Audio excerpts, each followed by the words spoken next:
republic for which it stands, one nation, under God, indivisible, with liberty and justice for all. Thank you. So this morning, I just want to thank our sponsor for this morning's breakfast, Malia Tran. She is our sponsor today, and with Know Thy Soul, and we're looking forward to hearing from her later. The mission of the West LA Chamber of Commerce is to enhance opportunities for members of the West Los Angeles business community through referral advocacy and education. So this morning we get to practice the referral part, where we get to do some networking, and as well we get to hear from the Consul-General of New Zealand, Leon Grice. We appreciate him being here today as well too, over at this table. If I could, let me see a show of hands. How many people have done business with another member of the chamber? Would anyone be willing to maybe share their experience and how great it was? There was a lot of hands up, so who'd be willing to share that experience? Go ahead. Thank you. Joel Drasner does talks for all around Los Angeles about reducing stress. And I was lucky enough to attend one of his talks, and it was really beneficial and wonderful, and I'd encourage you all to attend. Thank you. Who else could stand up and give testimony? I think Roosevelt, did you have? Roosevelt had something for us. I want to give a testimony about our insurance agent for the Chamber of Commerce. That's Steve Little. That's one of the best insurance agents. We transfer all of the insurances for the Chamber to Steve. And also my personal business, we transfer the insurances to Steve. And we are very happy to have Steve as our agent. Thank you. That was not set up. Gary. No, Darian's good. No, I'm sorry. I want to thank Mr. Robert Dornan. I just went on a long extended vacation, but I got health insurance for traveling before I left, and I was very secure that if I was sick, I was covered up to $1 million for anything that could happen for very, very little amount of money. Very reasonable. And I know we've been also send people to Robert as well too. That's one of the things we don't offer through my company, and so we've been able to send people to Robert. I know everyone we've sent to him, he's done a great job for us. So. Oh, sorry, there's one I missed. I apologize. That's good. Hi, my name is Marcia Hunt, and I just wanted to thank Ruth Bay. His restaurant, Delphi, is sort of my office away from my office, I tell people to meet me there if we're all driving around, and his wife makes the best cheesecake on the planet. It's amazing. I got one her Christmas even, And also we have, sometimes we have our Rotary Club Board of Directors meetings at his restaurant, and it's always wonderful, friendly. It feels like a home away from home. Thank you, Ruth. Thank you so much. Appreciate that. Okay, so let's get right into our announcements. I think Barbara, we're going to have you come later. Yes? I didn't tell Barbara, but I told her. Okay. Sorry. Should she get the talking? Would that be? We told Barbara. Okay. Do you want to? Good to see you. Just the next announcement? Okay. Well, all the Okay. This is Malaya and I. We organized together 2 events. The next one is networking at noon. It is on next Thursday at March 10th at noon. And we will meet at the Jaipur Indian cuisine. And you just come, and we are normally in an intimate crowd, like about 8 to 10 people, and we network and we talk a little bit more personal. So not such a big room, but it's a really, really great way of connecting. I just want to mention Network at Noon. Last time we had, it was just a very casual luncheon, but we also are focused going forward is we will be talking about business. We'll have a question every luncheon to really get to know about each other's business on a more personal level. And yeah, the next event after that We have the after hours mixer. It's going to be at Chimichurri Grill. It is Thursday the 17th, so mark your calendars, 5:30 to 7:30. We're letting our hairs down, having a drink with our chamber members, and also the women's event, which Barbara was. Yeah, we have the women's event, which is really a great feature right now for this chamber. We are attracting a lot of new members. And we had a fantastic meeting the last time. We actually invited Buzz to talk about SEM. We had a follow-up meeting and we even do Skype sessions about it because we want to make sure that we supporting each other. And it was a wonderful idea Buzz had, and I can recommend it to anyone, to just sit together and ask the person who is the business owner questions about their business. The business owner doesn't answer, just takes down the questions. It is truly eye-opening, Buzz really gave us, and I would really, really encourage everyone to do this. I think we will sometimes, like playing this, because you understand you know your business so well, that suddenly you sit there and say, oh God, people ask completely different questions. So our next women's event is March 22nd. Katrina's Catixon Skincare will make a great... Now raise your hand, she's here. Great presentation, and it is March 22nd, and it will be on the website, and it will be also on Meetup.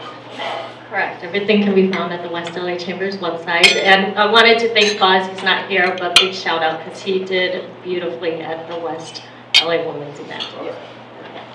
Thank you so much. And as far as I know, Buzz is the only male that's actually been invited to date to those meetings. Yeah.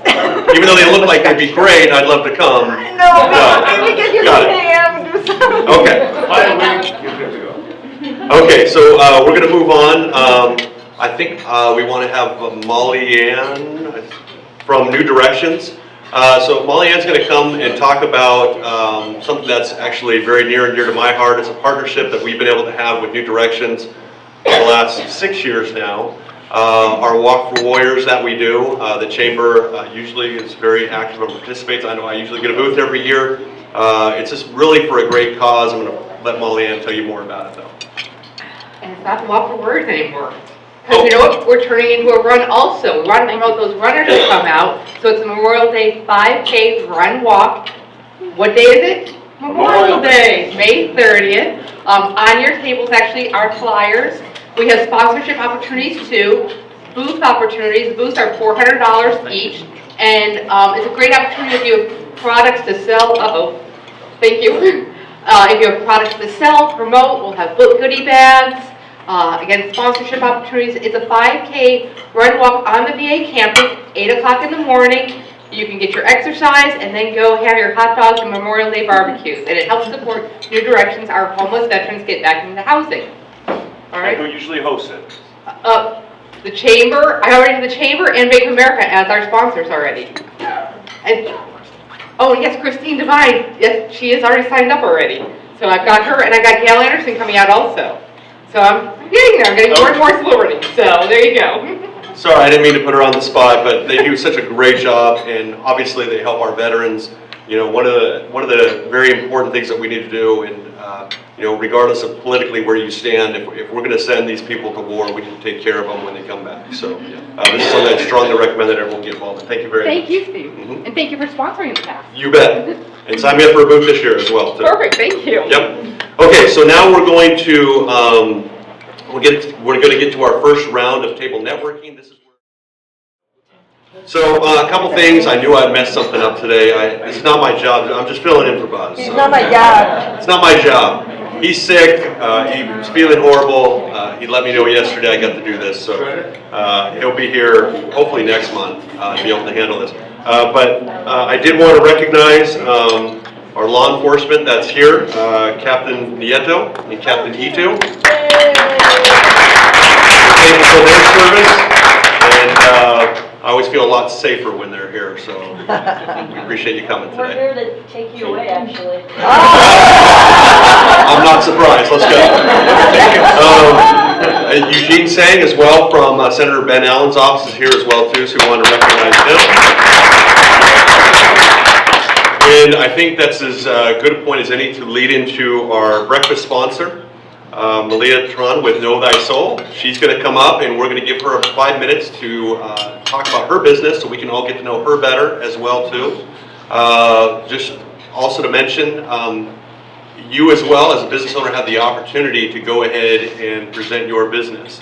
If that's something you would like to do, you can see Molly, who I'd also like to recognize. Molly, she's our chamber volunteer. She's Hi, Molly. taking care of us for as long as I've been in the chamber. So she does a fantastic job.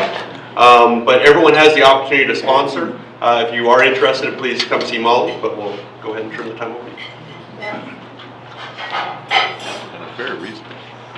Thank you, Steve.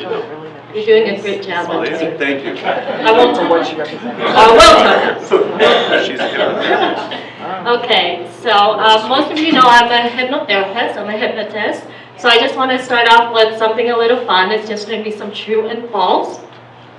And you can just yell it out to me. Hypnosis is mind control, true or false? True. Hypnosis is mind control.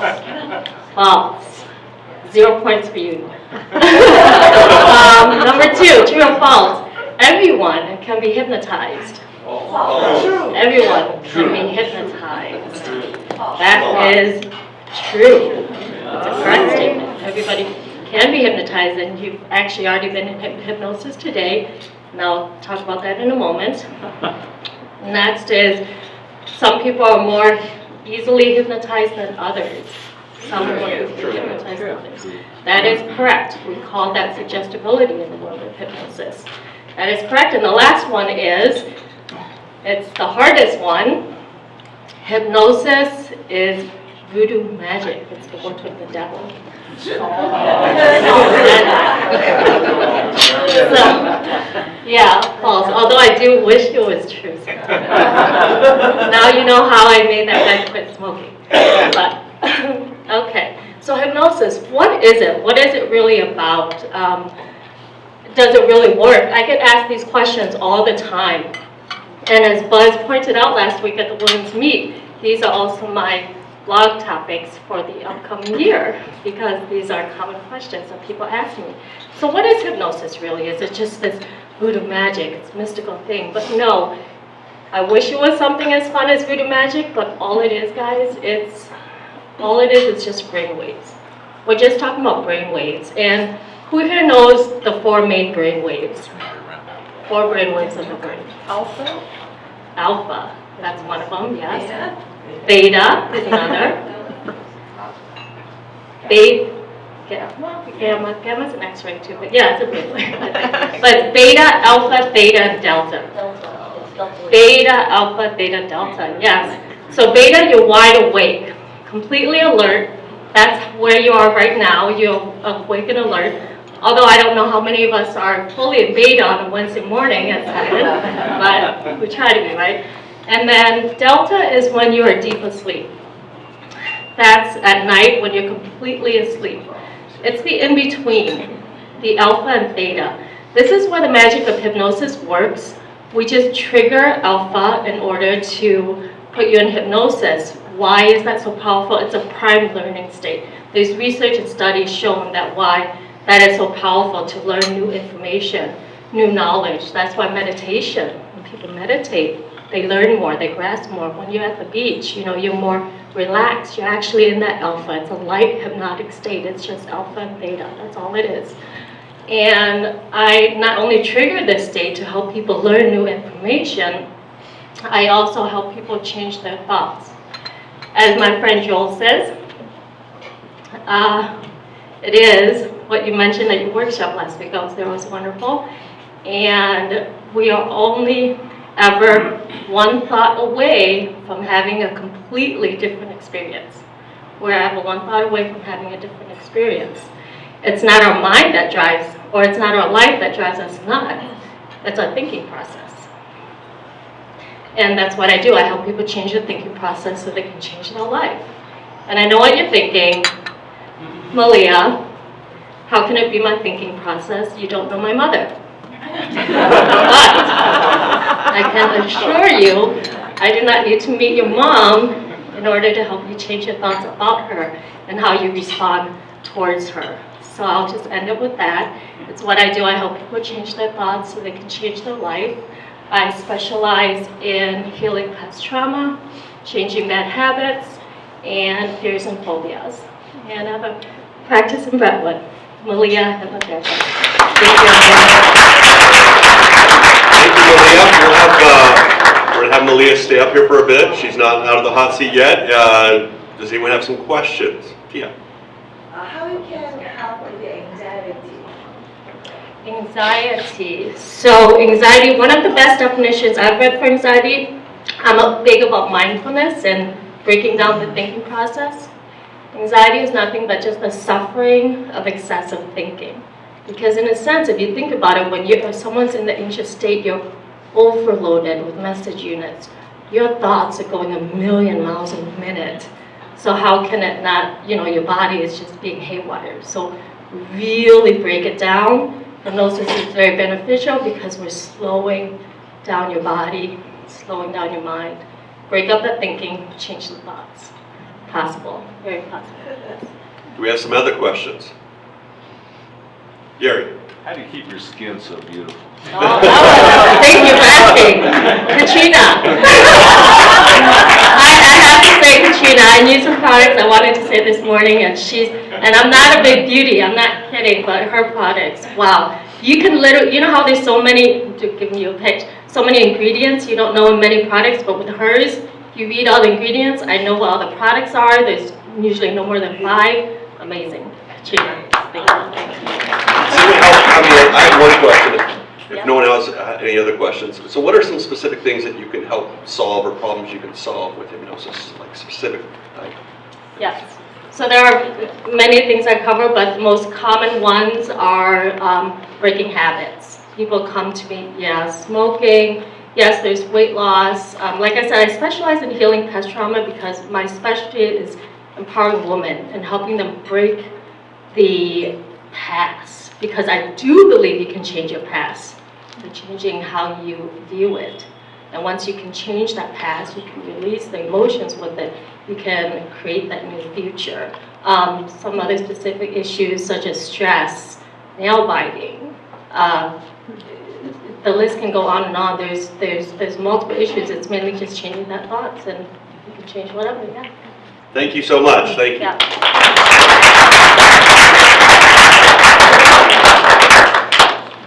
Okay, so we are going to move on to our second round of table networking. Once again, I realize I screwed something else up. I forgot to recognize the Olympic Collection in Darien for providing this great venue. They do a great job for us every month. They actually do a great job at taking care of the chamber, and I believe it's Theodore? Lawrence, I knew it was something. He's new to the Olympic Collection. Yes, Lawrence has joined the catering sales department. Okay. And we have welcomed him. Okay, thank you so much. Thank you. Okay, so we're going to go to our second round of table networking. Because we have a speaker today, we're just going to have 2 rounds. What we're going to do is we're going to take these 3 tables, and it's going to kind of be a free-for-all today. So go to a different table, preferably one you haven't been at already, but relocate yourself, and I'm sure there may be a few other people that you've talked to before, but let's rotate amongst these 3 tables. Yep. That's a very Longest time. Perfect. Okay. Eugene wanted to come up and make an announcement about a book drive from the city. It's okay. You can take a few minutes if you need to. Come on up, please. I'm so sorry. I won't take too long, so I'm not going to be banned from New Zealand in the future. So our office is hosting a book drive this month from March 1st to March 31st, and we've set up boxes at the Brentwood Library, Westwood Library, the Palisades Library. These are the libraries on the west side, but if you do go down a little bit south, we have one in El Segundo and also Manhattan Beach and all the beach cities. We all have boxes set up. So the book drive, if you have any gently used books at home that you no longer read, please generously donate to us, and these books will be going to young people who are currently in Los Angeles County juvenile halls, and we want to make sure that they continue to get educated and improve their lives through literacy and learning knowledge from books. So if you could help by participating, we would really appreciate it. And if you have any additional questions, I'll still be around after the meeting. Thank you. Appreciate that. Okay, I would, sorry, I have to see when I'm supposed to be here at the agenda. Okay. We're just probably going to get out early today, so. Well, it depends on our speaker, I suppose. So, hopefully Leon's going to let us get out early too, but it's up to him. So, anyways, Leon Grice, he's our speaker today, the Consul-General of New Zealand. The one thing that stood out about him to me was, and I'll admit, I don't know a lot about him. But I did speak to him briefly before he came up. He became the Consul-General in June of 2012. And he actually was an entrepreneur, came from an entrepreneur, or the private sector, if you will, and is now in a politically appointed position. So I just found that to be interesting. I will turn the time over to Leon Grice. Thank you. Tēnā koutou, tēnā koutou, tēnā koutou katoa. Kia ora everybody, my name is Leon Grice and I just greeted you in Māori and I'll explain who I am in Māori first. So, ko Aoraki te Moanga, ko Waimakariri te Awa, ko Christchurch Cathedral te Marae, ko Jerry Mataparai, te rangatira, ko Leon Grice ahau. Now, what I just said in Māori was my mountain is Mount Cook, Aoraki. My river is the Waimakariri, where I played as a kid. The Marae, which is our meeting house where I grew up, is the Christchurch Cathedral, where I was a boy chorister. And my chief is the representative of our head of state, is Jerry Mataparai, who is our Governor General. And I said, my name is Leon Grice, ko Leon Grice ahau. So, thank you everybody, kia ora. I've got some notes, hopefully that'll stay there. So I'm here to speak nominally about trade and investment between New Zealand and the US. So I'll do an advertisement about New Zealand, talk about our relationship between the United States and New Zealand, and then talk about what is becoming quite a controversial topic, the Trans-Pacific Partnership, which is a free trade agreement between 12 countries, and sort of talk about what that means to our region and to particularly to our country. But first, New Zealand. It's 12 hours flight away. You get on the flight at night time. It's the closest country west of Los Angeles. There's nowhere closer. You think of it as the furthest away. It's actually the closest. You get on the plane at 10:30 at night in New Zealand. You get 8 hours sleep. You wake up and you land in New Zealand at 7 in the morning, and your body's about 10 in the morning. Couldn't be an easier flight. So New Zealand is a remarkable country. It's the last landmass colonized by human beings 700 years ago, when the Polynesians, the Maori, arrived from out of the Pacific. And the Europeans first saw New Zealand in earlier, 1642, when Abel Tasman sighted it but never landed. But James Cook then arrived in 1769, and then the first Europeans to arrive were American whalers and sealers, and then British colonists arrived in the 1840s. It's a big landmass, so from top to bottom is San Diego to Portland. So this isn't the islands of Fiji. It's actually quite a large landmass with big Alps that run right through the center of our country. There's 4.5 million people, so the same population as the city of Los Angeles, living in that large landmass. And quite frankly, I mean, we probably don't have enough people, but I think most New Zealanders quite like the fact that you can go to the beach and not have to compete with anybody for that beach. And by the way, that is probably our biggest challenge as a country, is how we maintain our wealth and be a small country in the 21st century. It's a diverse economy and it has diverse markets. So dairy is our biggest export. Tourism is second biggest. Meat is a big export. Education, but the fastest growing export is services, and so that is software, management fees, royalties, and licenses, and also film production. So that we have a really fantastic public education system that produces lifelong learners who are very entrepreneurial. It's a very modern education system in terms of, you would consider it crazy progressive. We consider it normal, but it is producing entrepreneurs and very high standard of education, and that's driving the change in our economy to services and added value products and intellectual property. We haven't seen a free trade agreement that we don't like and want to join, and so we were the first Western country to sign a free trade agreement with the People's Republic of China in 2008, which has been transformative for our economy. We recently signed one with Taiwan as well, and again that has led to a significant increase in trade in less than a year. We have a long-standing single market with Australia, which is probably the gold standard in terms of free trade agreements.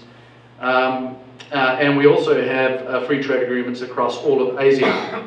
For the last 30 years, we have wanted a free trade agreement with the United States, but haven't been able to get anywhere near the politics to be able to engage with the United States. It's an incredibly important market to us, but we just haven't managed to get onto the political agenda of the US, and so I'll talk about what we, as a country, a very small country, how we address that. So we're a very open and deregulated economy, very free, and also we're the oldest democracy in the world, if you consider that democracy is based on universal franchise. Women in New Zealand were given the vote, or seized the vote, probably better to describe it, took the vote in 1893, which was, full 28 years ahead of the United States, and most of Europe didn't give women the vote till the mid-20th century. And so we're deeply democratic in our instincts and the way we operate as a country. We're the least corrupt in the world. We're always in the top 2 or 3 in rating in terms of corruption, and I think that is proximity. When somebody's driving a Porsche they don't deserve, you're going to catch them. It's pretty easy to catch people like that in New Zealand. We're the easiest place to do business, so we go out of our way. You can establish a business in less than 15 minutes online. In New Zealand, it's very easy to get bank accounts and establish your business. So government makes it very easy for business to get established. Our government, hold your breath, it runs a surplus, and has done for the last 2 years, and managed through the global financial crisis pretty well. We've got low levels of public debt at around 28% of our GDP. We've got 5.3% unemployment, which is set to come down further.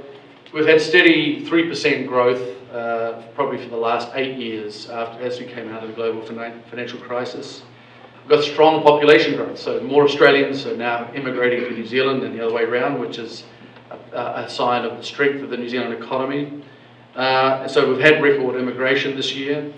We've got strong infrastructural growth and construction, record tourism and low inflation, so we're doing okay at the moment, touch wood. The other thing I'd say too is that compared to the United States, we have cradle to the grave welfare.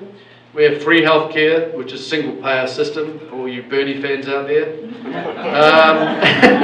So we have childcare support, which gives, and free early childhood education, which leads to the lowest gap between women and men pay rates. I think it's about a 5% differential. I think it's about 27% here. And so childcare support and free early childhood education, if you really want to get in and reduce the gap between men and women's pays, that's a very practical way that we've found to achieve that. We've got free high quality schooling and subsidised university. About 2/3 of the costs of going to university is paid for. And we've got superannuation that's universal at 65 for all adults over the age of 65. and that's set at 66% of the median wage. So it is cradle to the grave welfare, and pretty much bipartisan support for it. So you'd think that that would be killing our economy, but no, we've got no capital gains tax, no estate tax, no duties on death tax or anything like that. We have a maximum income tax combined of, the total income tax you can pay on your salary is 30%, maximum company tax is 30%, and we have paid GST on all goods and services at 15%, and we have no deductions. So our tax is our tax, and it takes about 10 minutes to do your tax return. So goodbye H&R Block. So I think that as a small country, we and small population, we have the ability to run things pretty efficiently. So about a third of we spend about 33% per capita GDP on health. So the United States is spending 3 times per person on health. But by doing it through single payer, you can do things like what Sarah Palin described as setting up death panels. We call them doctors with limited budgets, and ask them to make ethical decisions about how to address that. And so those are the sorts of things that allow us to, I guess, be prosperous. And also the things like early childhood education and childcare support. Not only does it drive down the difference between women and men's pay, but it also means we've got some of the highest labour market participation. And labour market participation is a great thing for an economy. So trade between the United States and New Zealand, moving on from my advertisement about New Zealand, we sell about $1 billion worth of beef to the US. It's very low fat, and so that gets blended into fatty American, can't call it beef until it's lower fat. The USDA won't let you call it beef until it's blended with New Zealand beef and the fat content's below 20%. So, the American beef growers love importing New Zealand beef because it allows them to blend it in. So probably every burger that you eat has got about 10% of New Zealand beef in it. It's low fat, it's organic, and it's grass fed. We import into the US around about $300 million of New Zealand wine, and it's one of the fastest growing wine categories. Highest premium. People love drinking New Zealand wine. It's going very well. It's our largest market for wine.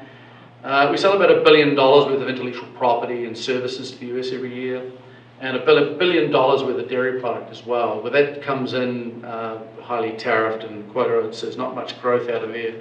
And about $1.7 billion of other products is what we sell. The US exports to New Zealand aerospace equipment, obviously, where Air New Zealand was the first customer of the extended range version of the 787. We import a lot of construction and heavy transport and services, engineering firms from the United States helping rebuild Christchurch, or first to demolish Christchurch after the earthquake in 2011. American companies formed the backbone of a lot of the heavy work that was done in Christchurch and remaining present in the rebuild. And of course, intellectual property is a huge part of American exports to New Zealand. So I talked before that, for about 30 years we've wanted to have a free trade agreement with the United States, but have really struggled with the politics. Because, why would you ask a senator to pay a price for, liberalising, say, the dairy industry when, the benefits to the United States and selling it to New Zealand are comparatively small? It's sort of like creating a political problem now without a huge payoff if you believe that free trade is about trading in terms of the economic rules. I don't believe that. I think New Zealand opened its markets in the 1980s unilaterally and reduced tariffs across all of the New Zealand economy unilaterally without asking other countries to do the same. And it led to a huge improvement in our economy, and we started importing the subsidies from other countries. And so it led to the end of the auto industry in New Zealand, but why the heck would New Zealand want to make cars when we could import American subsidies? Sorry, cars.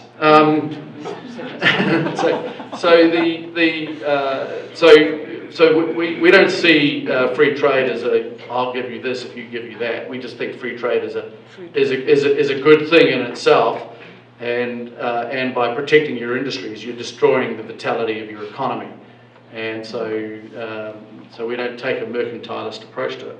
So we sort of worked out by about 2000 that we were never going to get a free trade agreement with the United States, and so what does a small country do? It creates a bear trap.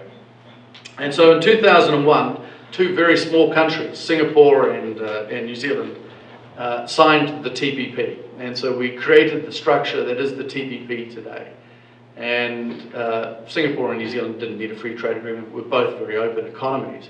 So we created what we consider to be the 21st century's free trade agreement, which covered all the chapters: environment, labour, intellectual property protection, investors arbitration, and all the things that we thought that an American free trade agreement should look like.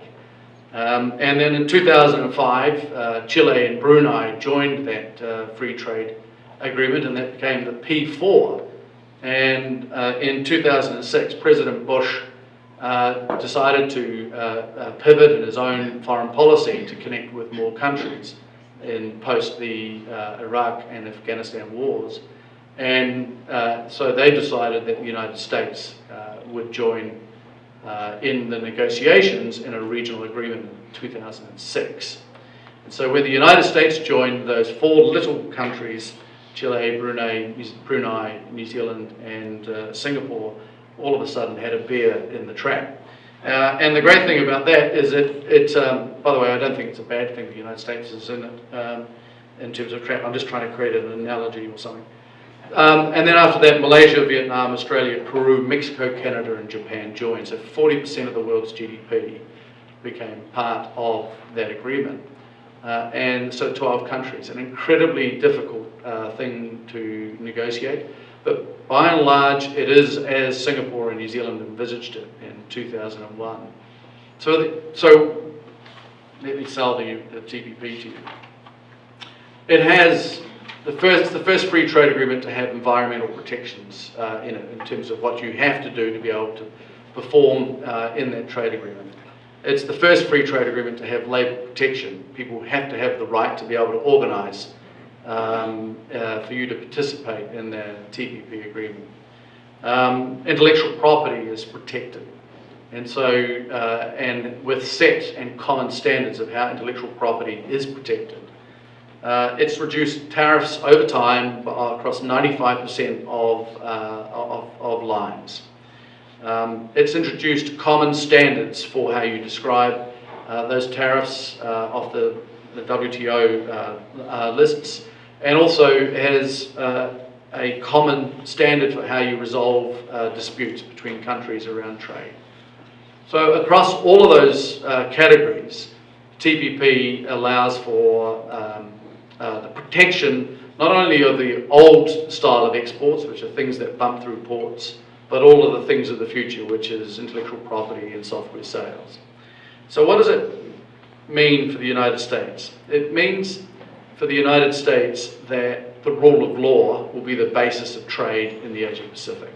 And that's the way we designed it from the beginning, is to make sure that it wasn't an agreement which was about right versus right, the might being right, but that the rule of law would determine how trade operates and how disputes are settled in the Asia Pacific. And so there are some that have, and it's tempting to market it as an exclusion of China or a containment of China. I think it's nothing of the sort. The Chinese are now looking seriously at joining TPP. It took them 10 years to reform their economy so they could meet the standards to join the World Trade Organization. And it might take a similar amount of time for them to be able to reform their economy to be able to join the TPP. But it means that they have to become more economically and politically and legally liberal in a European term, not in an American term. So it means they have to liberalize their economy, their legal system, and their political system to be able to join it. The Chinese are seriously working about what that means to join it. So we don't see, New Zealand doesn't see this as a containment of China. We see it as setting the standards by which the whole of the Asia Pacific can work together going forward. So we know too that Vietnam is using the TPP as a device to achieve those things. So there's a communist party running a country, and knowing that it needs to grow and to look after its people, it needs to liberalise, it needs to have the rule of law and courts that will respect, where people can go and to the court knowing that it's not going to show any favour to any particular party, but will rule on the facts. And Vietnam is liberalising the businesses that the government owns, so that it meets the competition standards that are in the TPP. And so it's leading to wholesale reform across Vietnam, which we think will be an incredibly positive thing for their economy and their people. And so, Vietnam is quite open. That's why they joined the TPP. And so for China, it's also that opportunity. The other thing, if you don't join TPP, then the countries that are in it, they will integrate and develop supply chains, and you'll miss out. So the incentives of joining TPP to be part of that liberal network for trading is crucial. And so for us, for New Zealand, we're a small country. We have virtually no hard power. We have pretty good special forces, but they need to operate pretty much with our allies. We've got 5 small ships that operate in the South Pacific, and that's about it. We've got quite a good air force that are good at transport. They don't really have any strike ability. So for us, we're a soft power country. So we look to create bear traps to catch big countries over time. We put a lot of effort into the United Nations and the rule of law that the United Nations does, and so we favour dialogue over conflict, but we're prepared to put our troops in the line when it comes to important moments. So we put a division of New Zealand troops into Afghanistan, and they were there for 10 years looking after the Bamiyan province above Kabul. And we've got 300 military trainers in Iraq at the moment working with the United States to strengthen Iraq. But by and large, we prefer dialogue, we prefer the rule of law, we prefer multilateralism. That's the way we see the world. And so the TPP is really about getting countries to respect the rule of law. And so we have that in common with the United States being a country of laws, where the rule of law is very important. So for those reasons, that's why TPP is important. So Eugene, I expect you to turn at least one Democrat Congress man or woman in the Californian delegation, and I'll be ringing you up in a week to find out which one you've managed to turn to support the TPP. So thanks very much for your time.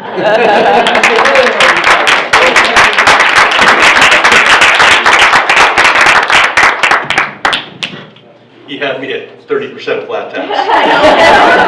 That's where he had me. That's it. Place to go when you want to retire, right? Well, no, go and work and invest first. That's true. Do we have any questions that you'd like to ask? Norm, go ahead. 2 questions.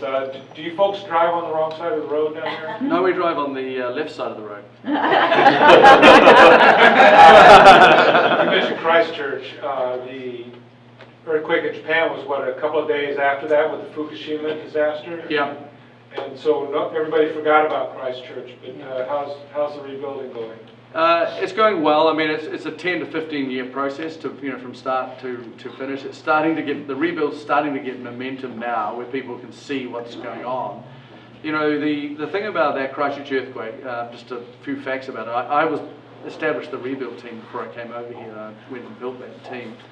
But the earthquake, there were 2 of them. And the first one was larger in terms of the energy released, 7.1 I think it was, and the second one was 6.7. But the ground acceleration forces of the 6.7 that hit in February 2011 were the equivalent of a 9 on the Richter scale. So it threw the buildings up 2.5 meters. 2.5 meters vertically instantly, and then drops them down. And so the city centre was ground zero for the peak energy. And so 2 buildings failed and 182 people died. But they had to destroy 1,100 buildings because they were no longer worth keeping. And 10,000 homes had to be written off and turned into the red zone. By the way, not one act of looting after the earthquake, because people in democratic societies, they actually look after each other at a time of trouble. And so it really was bound all the communities together. And I think the same thing would happen, and does happen in here. Everyone fears earthquakes here, but actually you get the best out of people after earthquakes. Riots are a different matter, but I think that people's instinct is to look after each other and their neighbours in the street, and it really brings the best out of people. But so 1,100 buildings had to be destroyed. So there's a long process destroying, demolishing those buildings, and so it took a while before you could get the rebuild going. We didn't really worry about the world's attention. I mean, the Los Angeles emergency responders, they were in New Zealand in 36 hours, and they were a key part of helping our own search and rescue clean the place up in terms of looking after human life. They were fantastic. They said, I went and visited them about 2 years ago to thank them and give them an award, and they said that it was the only overseas adventure they've ever had, where normally they're going into really tough places where they put on weight during their time in New Zealand because they got fed so well. We have this scheme in New Zealand, and I think we need it because we don't have that huge wealth of the United States, capital depth, where the first $130,000 of every house is insured by a fund that you pay into on your insurance payments. So to have an insurance on your house, you have to pay 6 cents in the dollar into a fund called the Earthquake Commission. And that fund is available to pay the first $130,000 worth of damage. So that creates an excess, or what do you call it? You don't call it excess, what do you call it? Reserve? Not a reserve. Surplus? Yeah, but before you have to pay, before the insurer has to pay, they don't have to pay the first $130,000 deductible. Yeah. So it creates a $130,000 deductible, which means that disaster insurance is highly affordable in New Zealand. And so 95% of Christchurch was fully insured, replacement insured.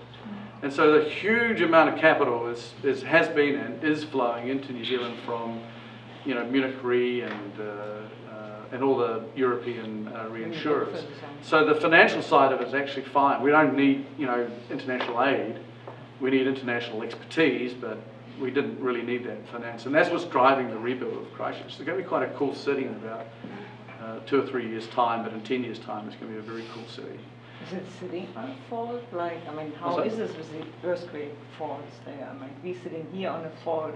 Are there a lot of faults there? Well, New Zealand is on the ring of fire, which is what LA is, and so we're probably have as many risks as California does. It'd be the same level of risks. The faults that went off in Christchurch were unknown, which was really surprising, and I think we know a heck of a lot more about it. One of the things that, I'm from Christchurch, and the thing that really amazed me is that we, as human beings, there's some things that are constant and some things that are always change. It's just like water, but over a longer time frame. And it flows and it moves, just like water, but not on our lifetime scale. And so the idea that you can rely on it is kind of a falsehood, really. And in geological time, it's just going to continue to flow.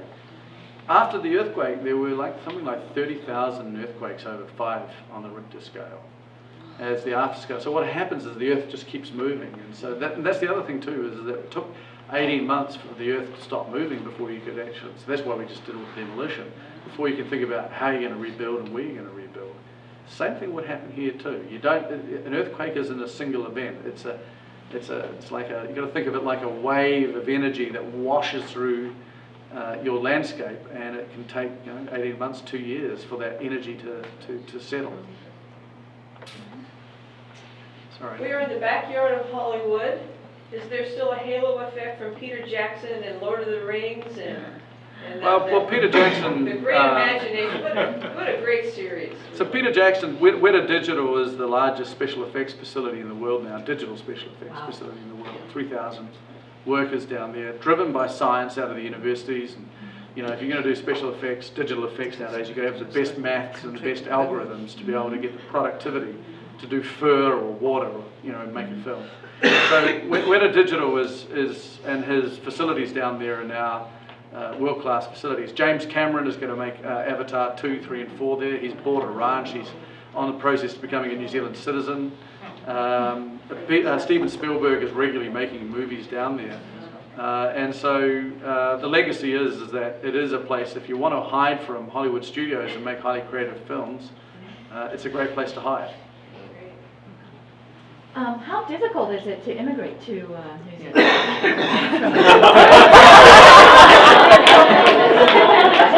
Okay, well, if you're a young person who's well educated, it's not difficult at all. If you do a university degree in New Zealand, you're pretty much going to be offered residency at the end of your degree. By the way, that's the first thing I'd change in the United States. I have Indian and Chinese students who with MBAs from Stanford, who have had 2 years work experience at Google, walking to my office and saying, I have to leave, can I go to New Zealand? I'm not allowed to stay in the United States because their student visas run out. I mean, that is the brightest, smartest, most committed people, and you're telling them they've got to leave. So we say, you can stay. So, you're picking the eyes out of the best talent in the world if you do that. So that one is the silliest one. The other one is that New Zealanders can't get, we cannot get entrepreneurial visas. So we can't, it's really difficult for New Zealand to come and employ Americans and build businesses here. But that's another matter. We've got to wait till after the election and immigration. But so how do you immigrate? So for young people that are skilled, it's pretty easy to get in. And then we have other categories. So we have an investor migrant category. And so if at the high end you put in 10 million New Zealand dollars into the New Zealand economy in equity or bonds, and you're prepared to live in New Zealand for 44 days of the year, over 3 years you'll have a residency visa. And at the end of 3 years you can apply to be a permanent resident. We don't sell citizenship, never asked to buy citizenship. That's a privilege that's earned. It's not, you can apply for it, but there's no guarantees. Where the residency criteria are structured programs where if you meet the criteria, you should be fine. And then at the lower end, you can put 1.5 million, and you have to spend 137 days in New Zealand to qualify to maintain that residency. And at the end of 3 years, you can apply to be a permanent resident. Okay, one last question. Will you run for U.S. president? I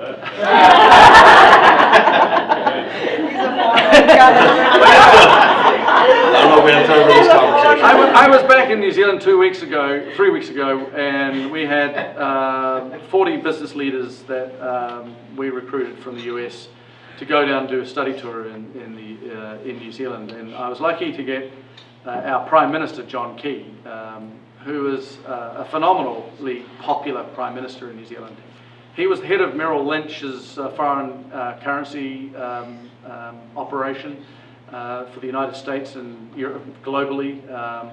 And in 2006, he got to the net worth of about $50 million, and he threw it all in to fulfill a promise that he'd made to his mother and his sisters, that he would become Prime Minister of New Zealand. And he went back to New Zealand and into the party he was in opposition.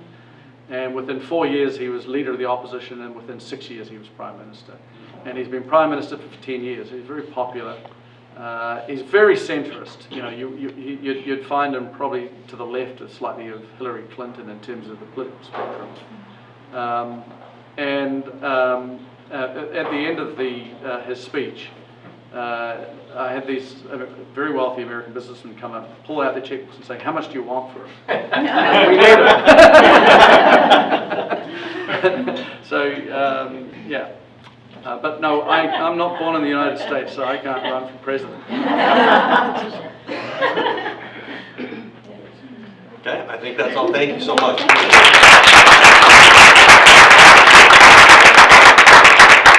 So we're at the end of our breakfast.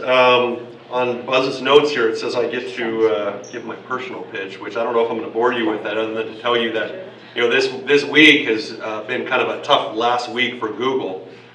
Google had, I don't know if you, in the insurance industry, this is important to us, they had Google Compare, which allowed a bunch of providers to compare insurance rates, and in some ways it would probably make agents like myself obsolete. And for whatever reason that didn't work out. We're happy about that. But the other thing you may have heard of, the Google car got in an accident. So now I have a better driving record than the Google car. So, and probably most of you do as well too. So just keep that in mind when we think that those self-driving cars are coming anytime soon. So lastly, as Buzz does traditionally, I will leave you with a quote from Mark Twain. The secret of getting ahead is getting started.